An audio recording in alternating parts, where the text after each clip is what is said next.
everybody, welcome to the stream.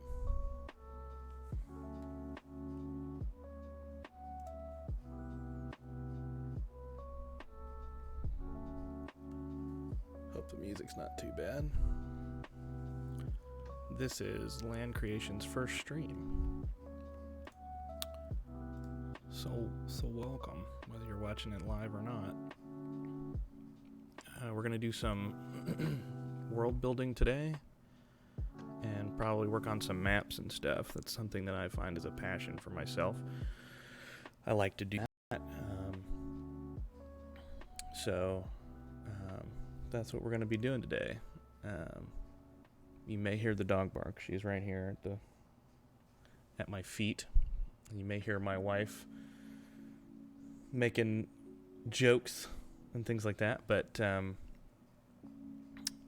just trying to get my stuff started up here. So if you don't know anything about all this, this is Wonderdraft. This is the program I use for cartography and things like that. Kind of a bit about what I'm doing and why. I like to play the odd D&D game or tabletop RPG or whatever that looks like. And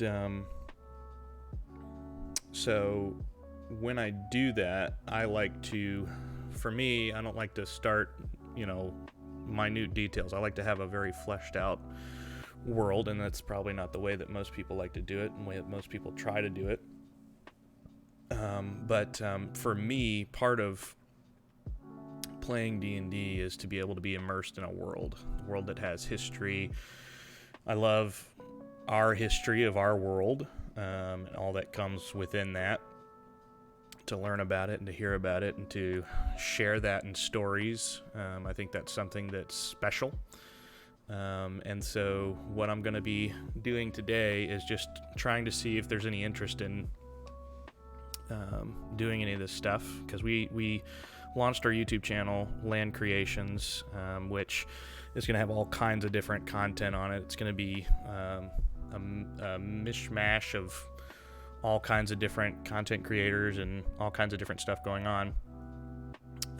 So if you're not interested in this, don't turn away. We have podcasts and all kinds of other stuff that we're going to be doing on the channel, but this is something that's near and dear to my heart, and I think that there's a lot of nerds that may be interested in it, or people that don't normally get into this kind of stuff that might be interested. So what I like to do is I like to build a world. I like to create worlds. It's part of what I like about D&D and tabletops in general, or I like telling stories, so even writing and things like that are things that calm me, things that are my kind of peaceful place. And so this is Ardom. Ardom is, the Ardom project is me creating a world, me creating, I'm blocking my stuff here. Me creating a world for people to play in, for me to write stories and history in. So it's basically, the reason I'm doing this is because it's going to eventually go into a probably the Dungeon Masters Guild that Wizards of the Coast have going on, and as kind of like as a complete world setting for 5th edition Dungeons and Dragons and things like that, but it can be used for all kinds of other stuff. So I'm gonna there's a couple things we can look at that I can show you, kind of some maps that I've worked on. A lot of them are like works in progress, so not all of them are done, but so some of them take inspiration from, I'd say a lot of it takes inspiration from one of my favorite books, The Silmarillion, where there's like lineages and there's certain locations have very specific histories and things like that. Like I love reading through Lord of the Rings or watching the movies, and you see really old statues and stuff that are covered in vines, and you're like, what in the world is that about? Like the statue of the Elven Woman in Mirkwood, when in the Hobbit movies, when the dwarves and Gandalf and Bilbo and all them go into Mirkwood, they find that the elven woman statue, and there's like so much history with that. But you really can't get into it because some of it's esoteric to the characters, and they just don't understand what it is or what it's about. So that's kind of what I like to do and build inside this. And so, with all that said, there's a couple of things that we can look at before we do any kind of world building, and just so that you can see kind of my method, but also the madness within. So Ardom is the planet, is the world that I'm building, and there are many places within Ardom that have many different histories and things like that. There's a lot of different continents, and this is the continent of Novos. And so this is one of the nations, one of the regions. I prefer to do my maps by region because world maps are too zoomed out, and so there's not enough detail. And so to do like a macro world map isn't necessarily practical, but also it kind of doesn't exactly show you, the beautiful details of the world. And so this is something that I've worked on. Novos is something that I've worked on since probably 2011. So I kind of got into D&D late, around the time that Penny Arcade started doing pack shows and started to do like the Acquisition Incorporated shows and things like that started to get really big and start to blow up. You had shows kind of come out like Critical Role and all those kinds of things that I love those shows, and those shows kind of sparked in me the desire to create. And so I started with like a big piece of paper, and I had like little pieces of foam because I was into tabletop wargaming, miniature wargaming and things like that. And so I had built kind of some foam terrain and stuff, and so I just slapped down some foam terrain and traced around it and just turned it and traced and turned and traced and turned and traced until I had what Novos, I think, looked like. But originally it was one continent, and this was before I knew anything about world building. It was one continent, and there was a desert, a jungle, a massive desert, a jungle, like a European Black Foresty kind of setting. There was, wastelands, badlands, all on one very small continent. And it just didn't really make sense. There wasn't really a flow to it or anything like that. And I'm sure that if you look at the map, you can probably, if you're a picky person, you can probably pick out a lot of problems with it and things like that. But kind of the beauty of making a world is that it gets, whatever my rules are, whatever I want the rules to be, are what the rules are. And so, there are a lot of different things, a lot of history that has already been put into place for the continent of Novos. It's taken many different turns. It's turned into a lot of different things over time. And so this is kind of, after years and years of working on it, what it looks like. So like, what is that, 9 years that I've messed with it and had time to iron out and things like that. And originally this section was from another setting that I was going to do. This wasn't even part of Novos, but I fleshed this setting out. I had two. There was a setting called Novos, which was the setting that I had, which I ended up taking the desert and taking that and throwing it on another continent. And then I ended up taking the jungle and putting it further to the south, kind of like it's its own continent to the south, which is kind of like a Westeros, Essos kind of thing, where you have Sorithos or Sothos, I can't remember exactly what it's called, which is from A Song of Ice and Fire, Game of Thrones, whatever you please. And it's kind of like a forgotten wasteland jungle kind of thing where nobody goes, kind of like a new land or something that is, people went to and then disappeared or had a really rough time and left. So So I kind of took the jungle out, and this is kind of a bit more like probably the U.S.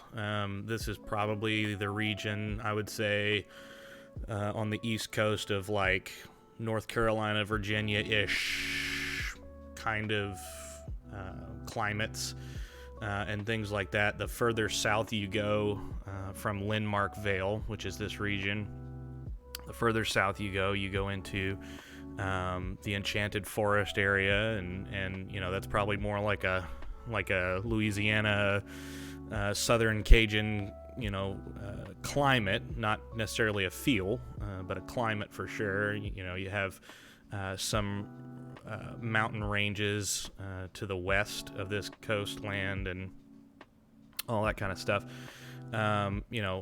Far-reaching woods of Everwood to the far north, another elven region. And so, trying to build this place up, I wanted everybody to have a place.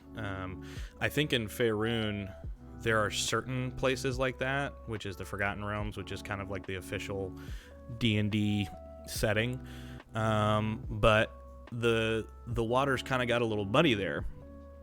And I don't think there's anything wrong with that. I think it's great for the setting. It's a more modern view of the setting, of it's not like a fantasy medieval kind of setting. It's kind of muddy waters, and there's just a little bit of everything everywhere, and that's fine for the setting.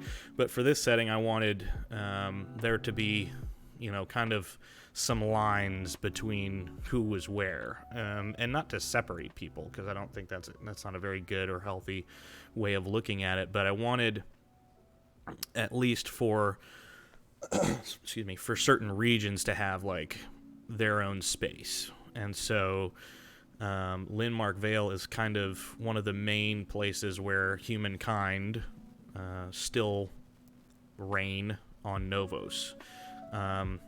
The history of the world is that the humans came from some other continent. They came from Eros, and the elves originally had Novos, and eons past, there were many wars and things like that happened in this area, and the elves kind of settled here because they were timeless, and it was a timeless place. And so mankind, there was I won't get into the whole thing, but basically there was a calamity where mankind lived, and they ended up leaving and were on boats for quite a bit of time looking for new land because their islands had been destroyed. And they found Novos. They landed in Novos on the west coast of Novos, and they just kind of saw that the land was untouched from the calamity and ripe for the taking, and so they took it. And so the Empire of Novos, the Novosi Empire, named the continent after their people, and ended up taking over most of the southern reaches of the continent, pushing out the elves that lived in the Everwood and in the Enchanted Forest and things like that. And then over time and over histories, thousands of years, ages and ages, the elves retook a lot of their land. There were many wars and things like that. And so this Landmark Vale is kind of the last sort of bastion for mankind on Novos. This is the area where basically the elves to the north, the wood elves from Everwood, allowed them to stay because the wars were costly, and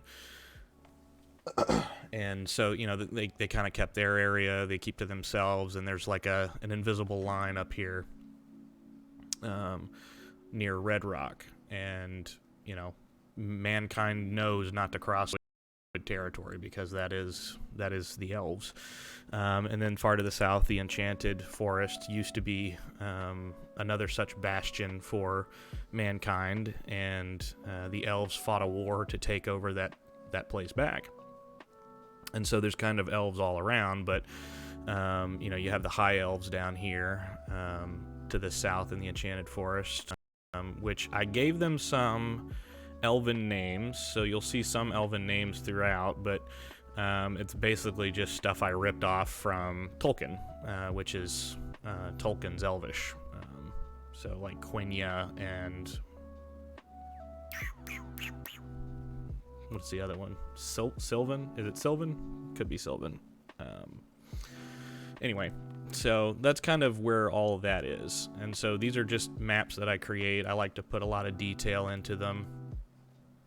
I like to, each region has its own. Let me make sure I don't click on something wrong here.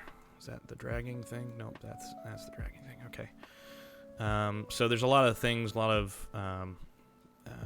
a lot of little icons and stuff that I like to throw in to make it look like Middle Earth. How they have the different, the Roanwood, Eldern, the Riverlands. It's, the kind of region inside Linmark, mountains. You have rivers and all that kind of stuff. And basically once these icons, I didn't want to put the white ones down because it's either a white one, a darker color one, or kind of a neutral, colorful one. And originally I had done these icons,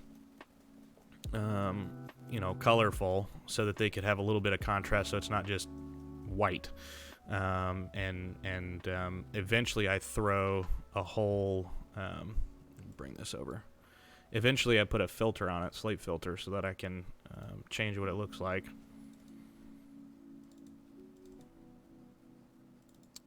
So this is the finished map. So I kind of sharpen it up, clean it up. I kind of take everything and make it of a similar color across the board where I can, mostly because within there's a lot of colorful stuff that you can do, but I'm not really a big fan of Wonder Drafts. I'm not really a big fan of their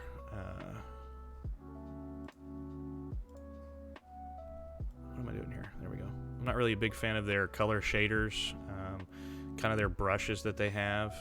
Let me see. Let me get, is it land? Yeah, right? Yeah, there we go. So their colors aren't, you can change them a lot, but there's not a lot of natural blending and stuff. Like you would have to do a lot of work to, get some blending down. It doesn't, it's just like a very green. And then if you touch a mountain, the mountain becomes green, which isn't a big deal because, for the most part, a lot of mountains aren't just like stone slate gray or whatever. They're not like that. There is grass and trees on mountains. So all that to say, there's some tools that I just don't use, and so I prefer to put all of my maps into a slate filter, as if they were just kind of penciled. And that's just kind of the way I prefer to do that. So some of the other regions, we have the Everwood, which my wife helped me brainstorm. This one's still in progress. There's still some stuff up here that we're going to add. For the most part, we've gone north from Linmark Vale. For the most part, it's just forest because this is where the wood elves live, and there's some dwarven fortifications and things up here. You have the Grey Hills here, the Divine Garden, which is there are different doorways to different planes throughout the world that you can discover. And this one goes into the Feywild if you're playing D&D or whatever your equivalent plane might be. Fervain Kalad is City of Northern Lights, and there's my wife. I asked my wife for some inspiration here, and she wanted to do kind of like a twisting branch that went into an archway, and once you crossed through the threshold, if you were friendly or had friendly intentions or had been to the City of Northern Lights before, you could see the city, but it was an invisible city, protected by magic, so that men couldn't wander north and find the city. So it's a lot of characteristics of very old natural magic, nature magic up here. You have the Graves of Old, which is where a lot of the elves are buried from the wars with men. The Valley of the Wild Men, and that's mostly certain tribes and things like that have tried to keep, pushing in and getting lost in the forest and, kind of finding each other and banding together as kind of like a group of survivors that are still basically still fighting the war, that haven't stopped fighting the war. So they're kind of in that area. You have Pale Island and Cold Rock Isles and all that kind of stuff up here.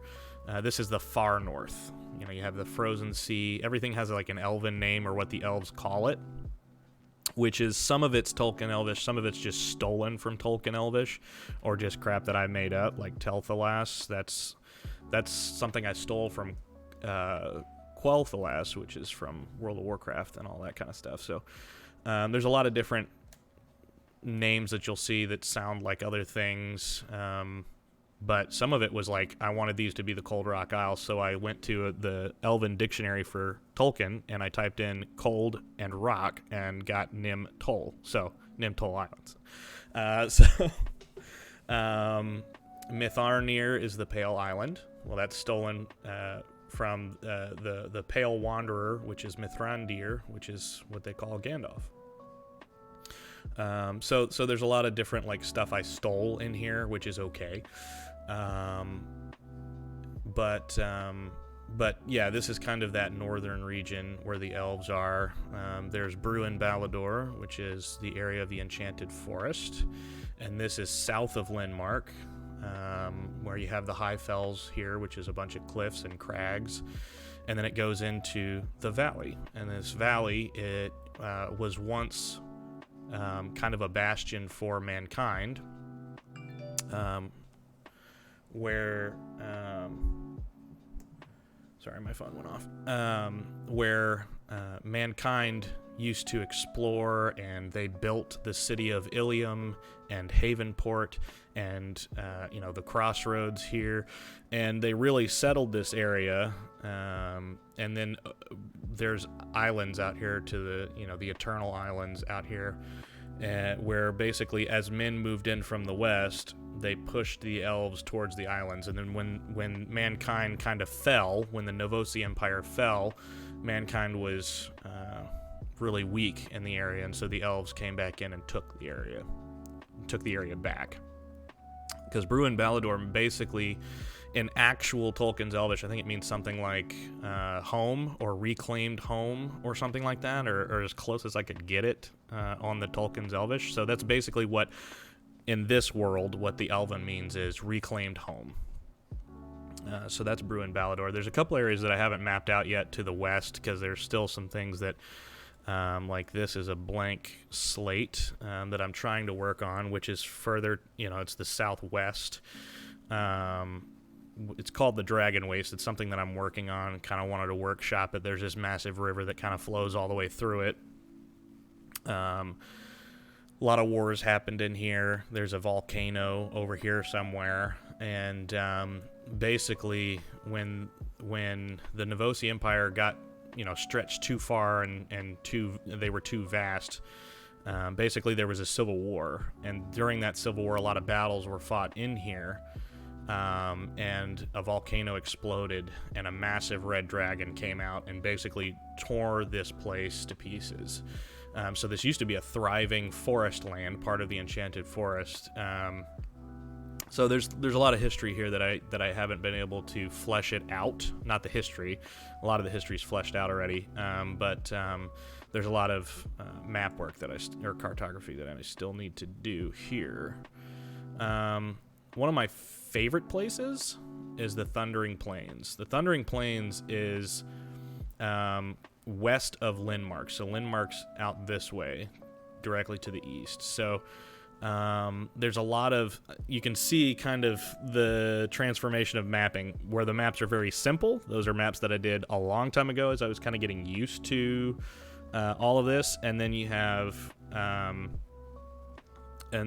maps like this, where this is probably the most recent map that I've fleshed out. And originally, this was just supposed to be a wasteland where a lot of barbarian tribes and things like that were, because a lot of this area is devastated. And then I fell in love with it, and I wanted to put something here so that, you know, players of the setting would be able to come here and see it, because there was a lot of history that happened here. Most of the wars that were fought by the gods at the very beginning of time here were fought in this area among these plains and mountains. Ovelion's Fall, there's a lot of history there, but this used to be a massive mountain, one giant mountain.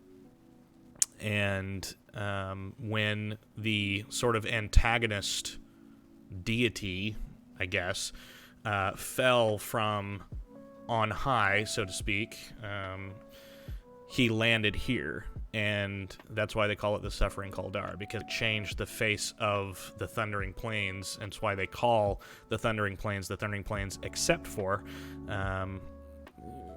there's sort of a goddess or a deitess of storms, Brenna, who also fought a major battle here and won, and that's kind of why they, the thunder that comes after the lightning kind of thing. She's kind of like a Thor character, I guess. But anyway, so there's a lot of history that happens in and around this area. There's some characteristics right here in Maradun that you can kind of see. You can kind of get what's going on in the Lunenrath Glade. The Immortium is kind of a Colosseum kind of place. All that kind of stuff. So there's, two major human colonies, because this area was devastated for so long. The Sundered Wood started to grow again. Mankind in Linmark has gotten to the point where they're just busting at the seams, and they need to find more places to go. They can't go north because of the Wood Elves and the pact that they have with them. They won't go south because of all the territory they lost from the High Elves. And so west is the only possible answer. So it's kind of like a pioneer pilgrimage kind of adventure setting, where you come through the Veiled Mountains from Linmark, and there's the Weststead colony, which is a colony that's been being built for over 90 years. There's a lot of characteristics of the Green Wood that are interesting, and there's a lot of things in here that we might flesh out over time. Because part of this stuff that I'm streaming, if there's interest for it, there will be a lot more.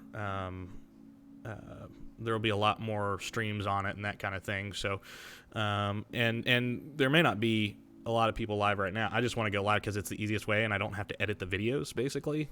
So feel free to watch these after the fact. But we're still, since we just launched the YouTube channel, we're still trying to find out what the content is going to be, and so there's a lot of different things up in the air. So probably what I will end up doing is the Ardom project is going to be spending a lot of time here in the Thundering Plains just trying to figure some things out. You can see that I have a lot of there's the Weststead colony, and then there's Aberreen, which is a kingdom of people that left Weststead, and there's a whole bunch of reasons why they are no longer a part of Linmark, but it's its own kind of kingdom that's kind of thriving in this wasteland. So there's going to be a lot of adventures on the Long Road, which is the road from Vellum all the way down into Dunborough, which is the end of the Long Road in Aberreen. So this long road, you can see, goes through like Giants territory, Malagar Pass, and the Valley of Threm. There's a lot of giants that live in and around this part of the Sundered Wood. The southern part of the Sundered Wood still has a lot of history. It's not a tamed area. It's still, cities, and Castle Bronwyn is still being built, and there's a lot of secrets that surround Midna's waters and all that kind of stuff. The Immortium is still a barbaric tribe, so the northern Sunderwood is not a safe place to be. And so there's a lot of history in the Brybor Fields. There's a lot of stuff going on, the Ogremok Hills, all this kind of stuff. There's a lot of different flavors that are involved in this, and that's kind of the intricacies that I like about creating settings for tabletop tabletop games, and also it kind of scratches my writer's itch. I like to write histories, and I like to my favorite bit of reading is the first couple of chapters of the Silmarillion, where you get to see kind of the creation of the world, the creation of everything, and then how the elves come to be, and the dwarves, and mankind. You see the struggle over the Silmarils. You see all of that kind of stuff, and the histories of Tolkien's writings are probably what makes his stuff so good to me. It's not so much that it's, the original Orcs and Humans story. It's not so much that it, sparked inspiration for all fantasy stuff. It's that I just love Middle Earth. I just love the world that, Arda, that he created, and that you can kind of get Ardom is something that was inspired by Arda. I don't think I'm ashamed of any of that. Because there's a lot of Tolkien influences in all kinds of fantasy stuff today. I would say probably 90% of fantasy is stuff that's already been written, or stuff that's already been kind of taken from his writings and his work. And so, to honor that, I guess, this is kind of why I want to do this project. And I know this first stream is kind of like scatterbrained and all that kind of stuff, but I wanted to walk through some stuff, not to show off kind of what I've been able to work on and achieve, because I'm very proud of the Thundering Plains and what we've been able to do here, but also because this kind of creativity is something that inspires me. Maybe it inspires you. Maybe it will inspire you to play more games, or to create something, or maybe you have had this maybe you're a dungeon master that's had this setting in your head, and you're trying to get it out so that you can kind of see all the parts of it. So Wonderdraft is definitely something that I would use for major areas and regions and all that kind of stuff. Inner city stuff, not that great. I use Incarnate with a K for that. But even still, it still struggles, because cities are always going to be kind of difficult, especially when you have like 4 panels of wall that are the same. So you have to use those 4 panels, very isotopic, top-down kind of walls that you just have to basically either make a perfect diamond shape for your city, or a square, or you have to find ways to creatively, stair step your stuff in. And so it's kind of rigid. It's not very it's not ideal, but it is something that I've used in the past. I guess I can show that on another stream or something, but I wanted to go ahead and get some of this stuff down to see if there would be any interest in any of this stuff. We'll probably make a couple of these and see. Something just popped up on my... Oh. We're still new to the stream stuff, so I've never streamed to YouTube, so some of the alerts are still scaring the bejesus out of me. But yeah, so if you're interested in this, leave a like or comment, and we're still trying to find our audience, so look at the other stuff from Land Creations Network. Our channel literally just started in the last 2 weeks, so we are going to be Ben and I are going to be recording another podcast tonight. I think you're going to start seeing some more content from other creators. Some of them are streamers on Mixer or Twitch that will bring either some highlights or some full stream type stuff, or just some clips over. We're still trying to figure out what that's going to look like, but yeah, so this has been kind of like a little introductory thing for the Ardom project, for world baking. Yep, that's the one. For world making, all that kind of stuff. Check out our channel for other kinds of videos. Let's see if I can figure out the schedule. I think every Tuesday we're going to be dropping a podcast episode, which is from the Attempted Optimism podcast, where Ben and I, a good friend, and I try to stay positive. It was born out of COVID-19, and so we're all kind of still trying to figure out what this is for us, this kind of new norm, until we can get to the old norm. we have Ben is also doing a Bible study that he's going to be uploading episodes from. I think he's going through the book of John, because we are faith-based. We're not a channel that's only going to be doing stuff, like Christian material and things like that. But we are all Christians, as far as I know, from the content creators, the people that are going to be making content. So there will be some stuff like that, but it's not all that. So I'm not saying, if you want to pick and choose, what you see and what you look at, that's entirely up to you. We're not going to be throwing Jesus down anybody's throats or anything like that. We're going to be doing things like this. We're going to probably have a live stream D&D game where we'll be playing some of that kind of stuff and doing that kind of thing. So there's going to be a lot of different kind of stuff on the channel. If you are a person of faith, then you can, feel free to watch the Bible study. If you're not a person of faith, feel free to watch the Bible study.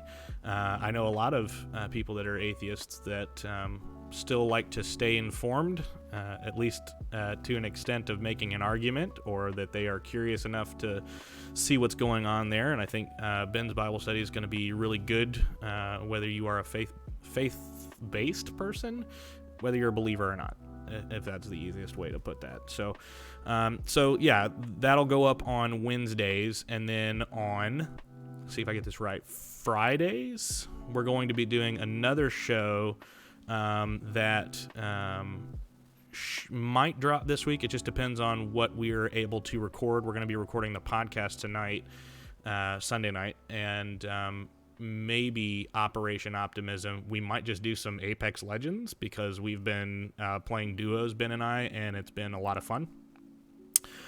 So we might just throw that up and see what we can do with that. So there's all kinds of content. There's going to be all kinds of different stuff going up on the YouTube channel, Land Creations Network.